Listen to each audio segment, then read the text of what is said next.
નમસ્કાર.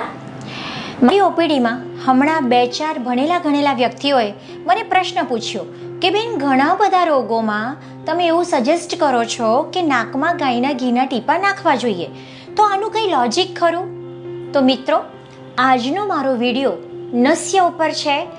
નસ્ય કેવી રીતે ઇમ્પેક્ટફુલ હોય છે એ હું તમને મોડર્ન પોઈન્ટ ઓફ વ્યૂ પણ સમજાવવા માંગુ છું.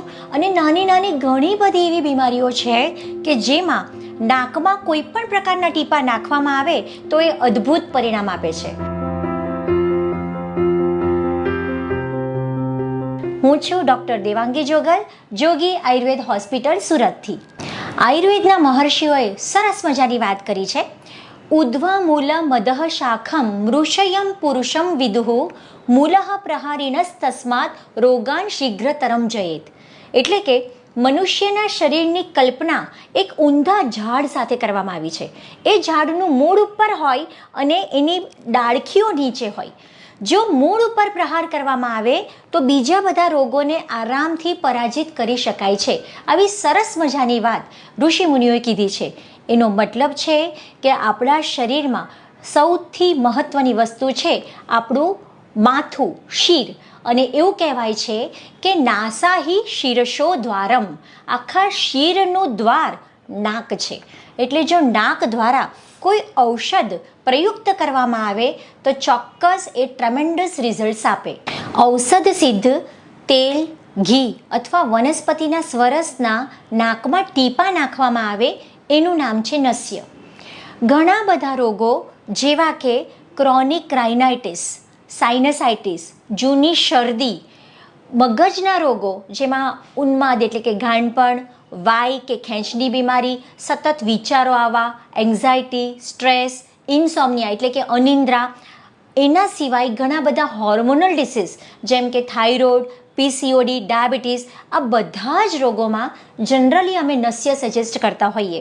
હમણાં જ અમારા એક ગાયનેક મિત્રએ ખૂબ સરસ મને પ્રશ્ન પૂછ્યો કે દેવાંગીબેન, આ તમે કહો છો કે ઉત્તમ બાળક માટે નાકમાં ટીપા નાખવાના અને આવી રીતનું કરવાનું, કંઈ લોજિક સમજાતું નથી. પછી ખૂબ પ્રેમથી મેં એમને સાયન્ટિફિકલી સમજાવ્યું. વસ્તુ એવી છે કે આપણે મોડર્ન પોઈન્ટ ઓફ વ્યૂ જોઈએ તો એનેસ્થેટિક ડ્રગ્સ આપણે નાકથી લઈએ છીએ અને આપણે બેભાન થઈએ છીએ. સો there is some relations between nose and brain. Again, ઘણીવાર આપણે જોયું હશે કે હવે ઇન્સ્યુલિનના સ્પ્રે ચાલુ થઈ ગયા છે. કોન્ટ્રાસેપ્ટિવ સ્પ્રેસ પણ ઘણા બધા કન્ટ્રીઝમાં જોવા મળે છે. તો આ બધી જ વસ્તુ એવી છે કે જે ક્યાંક એવું બતાવે છે કે નાકને બ્રેઇન સાથે રિલેશન છે. નાકમાં ઓલ્ફેક્ટરી નર્વ આવેલી હોય છે જે જનરલી બધાને જ ખબર હોય છે, સૂંઘવાના કાર્ય સાથે સંકળાયેલી હોય છે. નાકમાં જ્યારે કોઈ પણ ટીપા નાખવામાં આવે છે ત્યારે એની જે અસર હોય છે એને આપણે સરસ રીતે સમજવાની કોશિશ કરીએ. બેઝિકલી નસ્યની પ્રક્રિયા જ્યારે તમે કોઈ પંચકર્મ સેન્ટરમાં કરાવો છો ત્યારે એના પહેલાં ફેસ ઉપર ફેશિયલની જેમ સરસ મજાનું માલિશ કરવામાં આવે છે. ગળાની પાછળના ભાગે પણ માલિશ કરવામાં આવે છે. એના સિવાય સ્ટીમ આપવામાં આવે છે. હવે બેઝિકલી આ શેક અને માલિશની જે પ્રક્રિયા મોઢાના ભાગે, માથાના ભાગે કરવામાં આવે છે એનાથી ત્યાંનું લોહીનું પરિભ્રમણ વધી જાય છે. લોહીનું પરિભ્રમણ વધવાથી મગજમાં એક BBB નામની સિક્યોરિટી સિસ્ટમ છે, that is blood brain barrier, જે નાકમાં નાખેલી વસ્તુને સરળતાથી મગજમાં એબ્સોર્બ નથી થવા દેતી. હવે જ્યારે તમે આ પ્રોસિજર કરો છો ત્યારે નેચરલી માથામાં લોહીનું પરિભ્રમણ વધે છે અને એના લીધે BBB થોડોક નીચો જાય છે. એટલે હવે પછી જે નાકમાં ટીપા નાખવામાં આવશે એ ચોક્કસ સારી રીતે અંદર એબ્સોર્બ થઈ શકશે. બીજી મહત્ત્વની વસ્તુ, ઓલ્ફેક્ટરી નર્વનું કનેક્શન હવે આપણે જોઈએ. ઓલ્ફેક્ટરી નર્વ નાકમાં નાખવામાં આવેલા ટીપાથી સ્ટિમ્યુલેટ થાય છે. એ સ્ટિમ્યુલેશન આગળ લિમ્બિક સિસ્ટમ પર અસર કરે છે. લિમ્બિક સિસ્ટમ એ મગજની એક એવી રચના છે જે ઘણી બધી વસ્તુઓનું સંકલન કરી રહી છે. લિમ્બિક સિસ્ટમનું સ્ટિમ્યુલેશન આગળ હાઇપોથેલેમસ સુધી જાય છે. હાઇપોથેલેમસનું એ સ્ટિમ્યુલેશન એન્ટિરિયર અને પોસ્ટિરિયર પિટ્યુટરી ગ્લેન્ડને સ્ટિમ્યુલેટ કરે છે. સો અલ્ટિમેટલી નાકમાં નાખવામાં આવતા ટીપા એ પિટ્યુટરી ગ્લેન્ડને સ્ટિમ્યુલેટ કરે છે, which is the master gland of the body. શરીરમાં બધા જ પ્રકારના હોર્મોન્સનું નિયંત્રણ પિટ્યુટરી ગ્લેન્ડ કરે છે.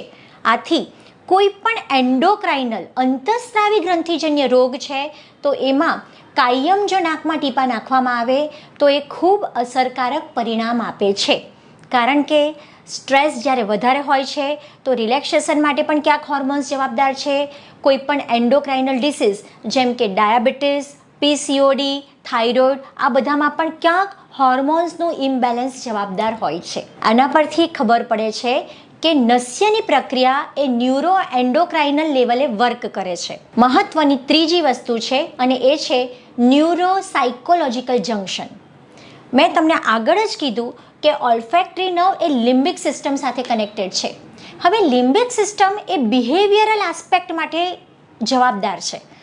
અમારા શાસ્ત્રોમાં ગાંડપણ, ખેંચની બીમારી, ખૂબ વિચારો આવવા, મગજ કંટ્રોલમાં ન રહેવું, આવી જે માનસિક બીમારીઓ છે, મોટા ભાગની દરેક બીમારીમાં અલગ અલગ પ્રકારના ઘી અથવા તેલો નાકમાં નાખવાનું ઋષિમુનિઓએ સ્પષ્ટતા સાથે જણાવ્યું છે.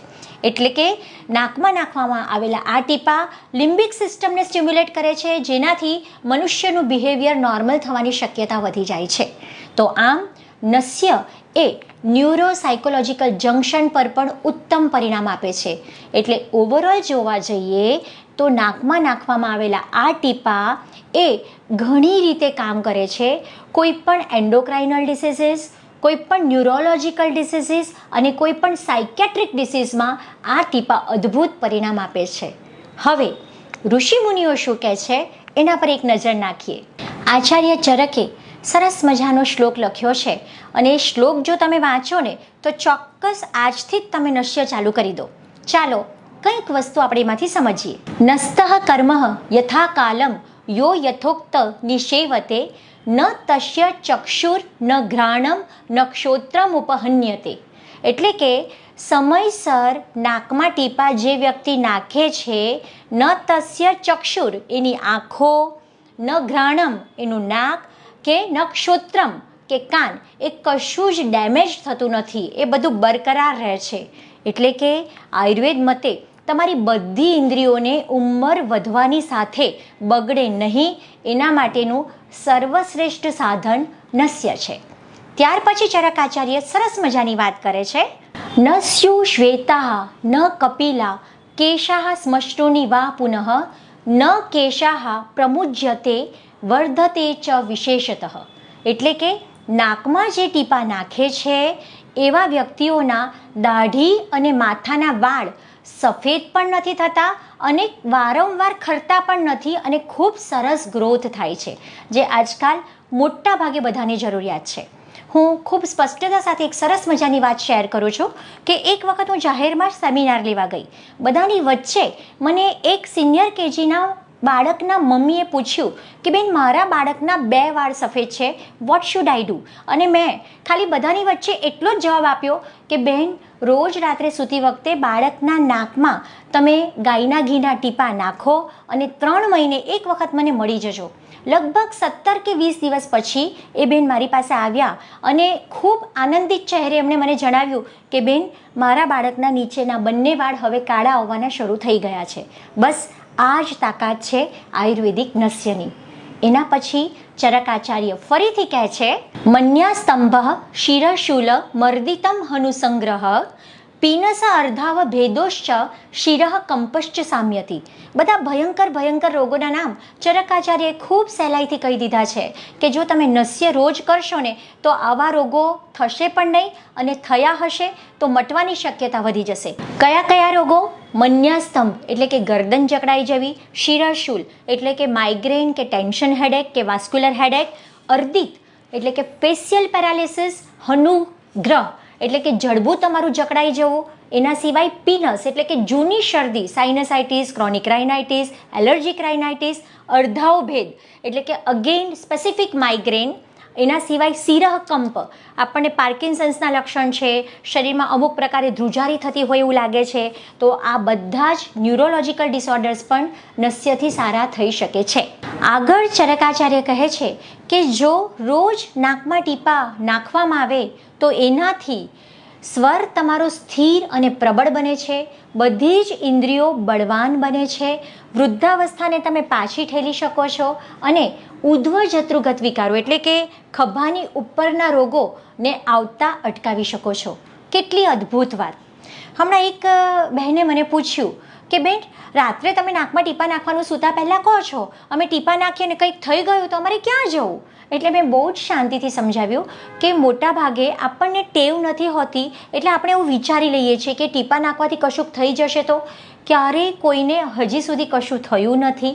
એટલે આરામથી તમે એને ધીમે ધીમે ટેવ પાડી શકો. પહેલા દિવસે 2 કે 3 ટીપા નાખો, એક એક ટીપું વધારતા જાઓ અને વધારીને તમે 6 થી 8 ટીપાએ પહોંચી શકો. જો તમે સિમ્પલ ગાયના ઘીના ટીપા નાખી શકો, એ તમને સૂટ નથી થતું, તો તલનું તેલ, દિવેલ, કોપરેલ, કોઈ પણ લિપિડ રીચ મટીરિયલ તમે પસંદ કરી શકો.